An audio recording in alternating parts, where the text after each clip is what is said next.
start with Dr. Johnson, and I'm going to start here with a quote from Laudato Si. Never have we so hurt and mistreated our common home as we have in the last 200 years. Yet we are called to be instruments of God our Father, so that our planet might be what He desired when He created it, and correspond with His plan for peace, beauty, and fullness. Now I have a quote from you here, Dr. Johnson. You have called Laudato Si the most important encyclical written in the history of the Catholic Church. That's an impressive statement. Why don't you explain that to us? There have been some excellent encyclicals starting in the 19th century with Rerum Novarum, the rights of the worker, Pacem in Terris, Pope John XXIII, the concern about nuclear war. But my reasons for saying this is the most important one that the Church has ever produced are three. One is the subject matter. Right now there is a real drama of life and death as we speak going on this planet. Thousands of species disappearing and climate changing. The whole planet is in agony. And it isn't just the rights of the worker or nuclear or something else. It's the whole entire life system that we're involved in. So that's the first reason, the subject.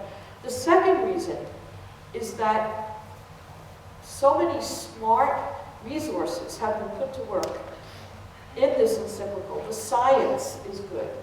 The political, social, and economic theories are good.